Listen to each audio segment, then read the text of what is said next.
Hi friends, welcome to Q&A episode number 215. Every Sunday మన ఛానల్లో Q&A episode జరుగుతుంది కదా.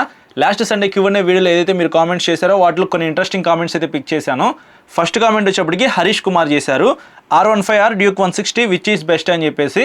బ్రో, మీకు స్పోర్టీ రైడింగ్ ఎక్స్పీరియన్స్ కావాలి అనుకుంటే ఖచ్చితంగా R15 వర్షన్ 4 అయితే మీరు పిక్ చేసుకోవచ్చు. లేదు నాకు నెకిడ్ వెహికల్ కావాలి, ఇట్లా లీన్ అయ్యి నేను రైడ్ చేయడం నాకు ఇష్టం లేదు అనుకుంటే మాత్రం డ్యూక్ 160 అయితే మీరు తీసుకోవచ్చు. రెండు కూడా డిఫరెంట్ కేటగిరీస్ అనమాట. సో మీకు ఏ రైడింగ్ కంఫర్ట్ ఇష్టమో అదైతే పిక్ చేసుకోండి. రెండు కూడా మంచి వెహికల్స్ అని చెప్పుకోవచ్చు.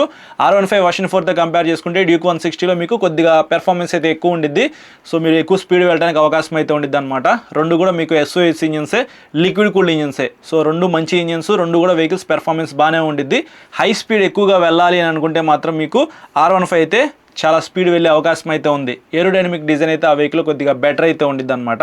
సో మీరు ఆలోచించుకొని కొనుక్కోండి. ఏది కొనుక్కున్నా సరే మీరు ఖచ్చితంగా సాటిస్ఫై అయితే అవుతారు. ఎక్కువగా లాంగ్ వెళ్దామనే ఉద్దేశం ఉంటే మాత్రం డ్యూక్ 160 తీసుకోండి.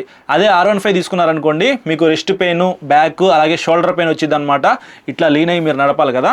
సో 1-2 సార్లు జాగ్రత్తగా ఆలోచించుకుని కొనుక్కోండి. నెక్స్ట్ సిడ్ అయితే కామెంట్ చేశారు, best electric scooter for daily use చెప్పు బ్రో అని చెప్పేసి.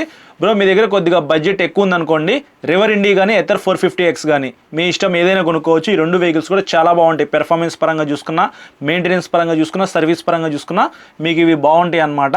లేదు నేను అంత ప్రైస్ పెట్టలేను అనుకుంటే మాత్రం తక్కువ ప్రైస్లో మీరు TVS ఆర్బిటార్ కానీ, iQube కానీ కొనుక్కోవచ్చు.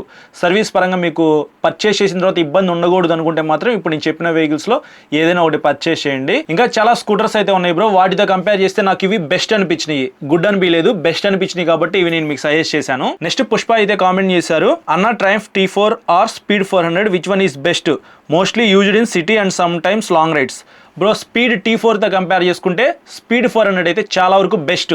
కొంచెం మనీ ఎక్కువైనా పర్వాలేదు, స్పీడ్ 400 అయితే కొనుక్కోండి. ఇప్పుడు మీకు 350cc ఆ వెహికల్ అయితే లభిస్తూ ఉంది కాబట్టి కొంతవరకు మీకు మైలేజ్ వచ్చే అవకాశం అయితే ఉంది. అలాగే ప్రైస్ కూడా చాలా వరకు తగ్గిపోయింది కదా. సో ఆ వెహికల్ కొనడానికి ట్రై చేయండి. స్పీడ్ T4 అయితే నేను మీకు రికమెండ్ చేయను. నెక్స్ట్ దినేష్ అయితే కామెంట్ చేశారు, బ్రో హీరో ఎక్స్పల్స్ న్యూ మోడల్ ఎప్పుడు లాంచ్ అయ్యిద్ది, నేను వెయిట్ చేస్తున్నాను అని చెప్పేసి. మీతో పాటు నేను కూడా వెయిట్ చేస్తున్నాను బ్రో. హీరో ఎక్స్పల్స్ 210 అడ్వెంచర్ వెహికల్ అనమాట. స్పోక్ వీల్స్, ఫ్రంట్స్ అయినా మనకి 21 ఇంచ్ వీల్ అయితే ఉండిద్ది అనమాట. కొద్దిగా పెద్ద వీలు, highest ground clearance, long travel suspension, తక్కువ ప్రైస్, తక్కువ మెయింటెనెన్స్ లో ఏదైనా ఒక వెహికల్ ఉంది అంటే అది హీరో ఎక్స్పల్స్ 210 అనమాట. అన్ఫార్చునేట్లీ ఆ ఇంజన్ లో కొద్దిగా ప్రాబ్లమ్స్ అయితే ఉన్నాయి కాబట్టి ప్రస్తుతానికి అయితే ఎవరు పర్చేస్ చేయట్లేదు. హీరో వాళ్ళు ప్రాబ్లమ్స్ అయితే సార్ట్అవుట్ చేస్తున్నారనమాట. సో వెహికల్ అయితే మళ్ళీ వస్తుంది. సో అది ఎప్పుడు వస్తుంది ఏంటనేది హీరో దగ్గర నుంచి నాకు ఎటువంటి అప్డేట్ అయితే లేదు. నేను మీకు ఏమన్నా తెలిస్తే మాత్రం చెప్తాను. మీరు వెయిట్ చేయాలి, మంచి అడ్వెంచర్ వెహికల్ కొనుక్కోవాలి తక్కువ ప్రైస్లో అని అనుకుంటే మాత్రం వెయిట్ చేయండి. లేదు నేను కొద్దిగా అమౌంట్ పెట్టుకోగలను అనుకుంటే అడ్వెంచర్ 250 KTM దగ్గర నుంచి, లేకపోతే అడ్వెంచర్ 350 రీసెంట్గా డౌన్ గ్రేడ్ చేశారు కదా. సో ఈ వెహికల్స్ అయితే మీరు కన్సిడర్ చేసుకోవచ్చు. నెక్స్ట్ ఆర్ కిరణ్ రాజు అయితే కామెంట్ చేశారు, planning to buy a bike this month end, so which one is best to buy, Pulsar N160 versus RTR 164V top end variants అనమాట. ఈ రెండు కూడా, ఈ రెండిట్లో ఏదైనా ఒకటి కొనుక్కోవాలనుకుంటే మాత్రం మన ఛానల్లో రీసెంట్గా నేను ఒక వీడియో అప్లోడ్ చేశాను బ్రో. N160 కొనుక్కోవాలా వద్దా అని చెప్పేసి మెంబర్స్ ఓన్లీ వీడియో అయితే అప్లోడ్ చేశాను. నిన్న నైట్ అప్లోడ్ చేశా.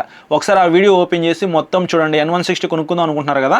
సో N160 గురించి మాట్లాడి లాస్ట్లో నేను అపాచీ RTR 164Vతో కూడా కంపేర్ చేశాను. చాలా క్లియర్గా, సింపుల్గా ఎక్స్ప్లెయిన్ చేశాను. మీరు మెంబర్గా జాయిన్ అయ్యి ఆ వీడియో ఒకసారి చూడొచ్చు.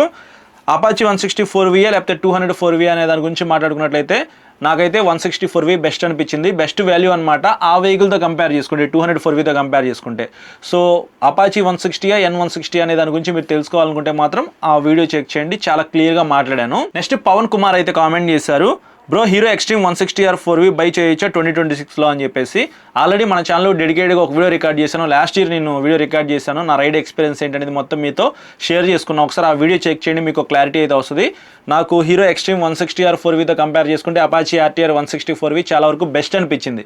కాబట్టి ఒకసారి మీరు ఈ రెండు వీడియోస్ చూడండి. నేను అందులో ఏమైతే మాట్లాడానో దాన్ని బట్టి మీకు క్లారిటీ అయితే వచ్చేస్తుంది. అప్పుడు మీరు డిసైడ్ అయ్యి ఒక వెహికల్ అయితే పర్చేస్ చేయొచ్చు. నెక్స్ట్ అభిలాష్ అయితే కామెంట్ చేశారు, జూపిటర్ 125కి ఫ్యూయల్ ట్యాంక్ ముందు ఉంది, దానివల్ల ఏమైనా ప్రాబ్లమా, ఫ్యూయల్ లీక్ అవ్వడం కానీ, యాక్సిడెంట్ అయినప్పుడు ఫైర్ అవ్వడం కానీ అలాంటివి ఏమైనా జరుగుతాయా అని చెప్పేసి. బ్రో మనకి కొత్తగా థింక్ చేసి TVS కంపెనీ వాళ్ళు ఫ్రంట్ ఫ్యూయల్ ఫిల్లింగ్తో జూపిటర్ 125 అయితే లాంచ్ చేశారు. ఒక రకంగా ఫ్యూయల్ మనం ముందు కొట్టించుకోవడం మనకి బెనిఫిటే అనమాట. పద్దాకల వెహికల్ మీద నుంచి కిందకి దిగకుండా అది మనకి హెల్ప్ అయింది. ఇంకా యాక్సిడెంట్ అయినప్పుడు ఏదైనా ఫైర్ అయిద్దా అంటే చెప్పలేం. సో మీరు స్పీడ్గా వెళ్ళిపోయి గుద్దేసేసారనుకోండి, లేకపోతే ఎవరైనా వచ్చి మిమ్మల్ని గుద్దారనుకోండి, సో అప్పుడు ఫ్రంట్ పార్ట్ మొత్తం పాడైపోయింది అనుకోండి, అప్పుడు ఫ్యూయల్ ట్యాంక్కి డ్యామేజ్ అయ్యి ఫైర్ అయితే అవ్వచ్చు, లేకపోతే చెప్పలేము అనమాట. ఎందుకంటే ఫ్యూయల్ ట్యాంక్ అనేది మెటల్తో తయారు చేశారు, అది కూడా ఫుట్ రెస్ట్ దగ్గర ఉండిద్ది అనమాట, కింద ఉండిద్ది. సో కింద స్పీడ్ బ్రేకర్స్ దగ్గర తగిలితే ఏమన్నా అయిద్దా అంటే కింద చాసిస్ అయితే ఉండిద్ది అనమాట. చాసిస్ పైన మనకి ఫ్యూయల్ ట్యాంక్ అయితే ఉండిద్ది. అంత తొందరగా అయితే డ్యామేజ్ ఏమీ కాదు. తయారు చేసే వాళ్ళు అంత పిచ్చితనంగా అయితే ఏమీ తయారు చేయరు. అలాగే తయారు చేసిన తర్వాత అప్రూవల్స్ కూడా ఉంటాయి అనమాట. ఎలా పడితే అలా అప్రూవల్స్ కూడా ఇవ్వరు అనమాట. సో ఎన్నో టెస్టులు పాస్ అయిన తర్వాతే మన దగ్గరికి వెహికల్స్ అయితే వస్తాయి. కాబట్టి మీరు కొనుక్కోవాలనుకుంటే జూపిటర్ 125 కొనుక్కోవచ్చు. మంచి వెహికలే, చాలా మంది కొనుక్కొని యూజ్ చేస్తున్నారు. మా ఫ్యామిలీ మెంబర్స్లో కూడా కొంతమందికి నేను ఇప్పించున్నాను, వాళ్ళు కూడా వాడుకుంటున్నారు అనమాట. లేదు బ్రో నాకు డౌట్గానే ఉంది, చెప్పలేం, ఎప్పటికైనా ప్రాబ్లమే అని మీకు అనిపించింది అనుకోండి, డౌట్ ఉన్నప్పుడు కొనుక్కోవద్దు. హ్యాపీగా మీకు సెకండ్ ఆప్షన్ కింద జూపిటర్ 125 కాకుండా యాక్సెస్ 125 ఉంది కదా, అది కొనుక్కోండి. నెక్స్ట్ ఆనంద్ అయితే కామెంట్ చేశారు, హీరో జూమ్ 125cc స్కూటర్ కొనొచ్చా బ్రో, లాస్ట్ టైం కూడా మెసేజ్ చేశాను పిక్ చేయలేదు అని చెప్పేసి. సారీ బ్రో, చాలా కామెంట్స్ అయితే వస్తున్నాయి కాబట్టి మేబీ మీది మిస్ అయ్యి ఉండొచ్చేమో, కానీ ఇప్పుడైతే పిక్ చేశాను. హీరో జూమ్ 125 మీద చాలా రోజుల క్రితమే చాలా మంది కామెంట్స్ చేశారు, ఒక వీడియో రికార్డ్ చేయండి అని చెప్పేసి. జూమ్ 110 నేను లాంచ్ అయినప్పుడు ఎప్పుడో వీడియో చేశాను. 125 అలాగే జూమ్ 160 మీద కూడా ఒక వీడియో చేయాలి, పెండింగ్లో ఉండిపోయినాయి అనమాట, చేస్తాను. అలాగే మీకు ఎక్స్ట్రీమ్ 125 డ్యూయల్ ఛానల్ ఏబిఎస్తో కూడా వెహికల్ అయితే వచ్చింది, నేనైతే చేయలేదు, అందరూ చేశారనమాట. సో హీరో షోరూమ్కి వెళ్ళి 1 by 1 అయితే అన్ని తీసుకొని రివ్యూ చేస్తాను. నెక్స్ట్ శివకృష్ణ అయితే కామెంట్ చేశారు, యమహా బైక్స్ తీసుకోవచ్చా బ్రో, సర్వీస్ బాగుండదని అంటున్నారు, మీ ఒపీనియన్ చెప్పండి బ్రో అని చెప్పేసి. మీ ఏరియాలో మీ ఫ్రెండ్స్ కానీ లేకపోతే మీరు పర్సనల్గా యూజ్ చేస్తున్న వెహికల్కి సర్వీస్ సరిగా చేయలేదనుకోండి, మేబీ ఆ ఏరియా వరకు ప్రాబ్లం ఉండుండొచ్చు. అన్ని చోట్ల కూడా సేమ్ ప్రాబ్లం అయితే రిపీట్ అవ్వదు బ్రో. యమహా ఇంజిన్స్ అయితే చాలా రిలయబుల్ అయితే ఉంటాయి అనమాట, మీరు ఎక్కువ సంవత్సరాలు అయితే యూజ్ చేసుకోవచ్చు. ఒక్కొక్క చోట సర్వీస్ బాగోకపోతే ఇంకొక చోట బాగుండిద్ది. మీకు నచ్చిన చోట సర్వీస్ వాళ్ళు మీకు నచ్చినట్టుగా చేయట్లేదు అనుకోండి, వేరే చోటకి వెళ్ళైనా సరే మీరు సర్వీసింగ్ చేయించుకోవచ్చు అనమాట, ఇబ్బంది అయితే ఏమీ లేదు. సర్వీస్ అయితే బాగానే ఉండిద్ది, యమహా వెహికల్స్ అయితే బాగానే ఉంటాయి. మీ బడ్జెట్ 1,60,000 రూపాయల లోపు అయితే మాత్రం యమహా FZS వర్షన్ 4.2 అయితే కొనుక్కోవచ్చు. కొంచెం మనీ ఎక్కువ అయితే హైబ్రిడ్ వేరియంట్ కూడా కొనుక్కోవచ్చు అనమాట. కంఫర్ట్ అయితే చాలా బాగుండిద్ది. కాలేజీ స్టూడెంట్స్ అయితే హ్యాపీగా కాలేజీకి వెళ్ళడానికి కూడా యమహా FZS వర్షన్ 4.2 అయితే బాగుండిద్ది, లేకపోతే FZX మీ ఇష్టం, మీకు ఏది కంఫర్ట్ అనిపిస్తే అది కొనుక్కోండి. MT-15 నెక్స్ట్ లెవెల్, లైట్ వెయిట్లో మీకు మంచి ఇంజిన్తో లాంగ్ రైడ్స్ వెళ్ళడానికి స్టైలిష్ లుక్స్లో ఉన్న వెహికల్ కావాలనుకుంటే MT-15 కొద్దిగా మైలేజ్ కూడా వస్తుంది, లేదనుకుంటే XSR 155 కూడా మీరు కొనుక్కోవచ్చు. ఫైనల్గా ప్రవీణ్ అయితే కామెంట్ చేశారు, నాకు సైకిల్ రాదు, కొత్తగా ఎలక్ట్రిక్ స్కూటర్ కొనుక్కొని నేర్చుకోవాలా లేదా సైకిల్ కొనుక్కొని నేర్చుకోవాలో చెప్పండి అన్న అని చెప్పేసి. బ్రో మీకు సైకిల్ రాదు కాబట్టి ఫస్ట్ సైకిల్ కొనుక్కొని నేర్చుకోండి, ఎంత స్పీడ్ వెళ్ళాలి, బ్యాలెన్స్ ఎలా చేయాలి, బ్రేక్స్ ఎక్కడ ప్రెస్ చేయాలి అనేది మొత్తం మీరు నేర్చుకున్నారనుకోండి, మీకు ఒక క్లారిటీ అయితే వస్తుంది. 100% మీరు సైకిల్ నేర్చుకున్న తర్వాత అప్పుడు మీరు స్కూటర్ కానీ బైక్ కానీ కొనుక్కున్నారనుకోండి, అప్పుడు మీకు ఒక క్లారిటీ అయితే ఉంటుంది అనమాట, ఎంత స్పీడ్ వెళ్ళొచ్చు, ఎలా బ్యాలెన్స్ చేయాలి ఏంటని చెప్పేసి. ఒకవేళ మీరు డైరెక్ట్గా స్కూటర్ కొనుక్కున్నారనుకోండి, ఇట్లా తిప్పంగానే స్పీడ్గా వెళ్ళిపోయింది, మీరు బ్యాలెన్స్ చేయలేదనుకోండి ప్యానిక్ అయిపోతారు, అంటే మీరు భయపడిపోతారు అనమాట, సడన్గా బ్రేక్ ప్రెస్ చేస్తే కింద పడిపోతారు. అదే సైకిల్ అనుకోండి ఎక్కువ స్పీడ్ వెళ్ళదు కాబట్టి మీకు పెద్దగా దెబ్బలైతే తగలవు. స్కూటర్ అనుకోండి బాగా డ్యామేజ్ అయ్యిద్ది అనమాట. దీన్ని బట్టి 1-2 సార్లు ఆలోచించుకొని కొనుక్కోండి. నేనైతే మీకు సైకిల్ రికమెండ్ చేస్తాను. ఇది ఓవరాల్గా ఈ సండే Q&A అయితే. ఈ ఎపిసోడ్ మీకు నచ్చిందని చెప్పేసి అనుకుంటున్నాను.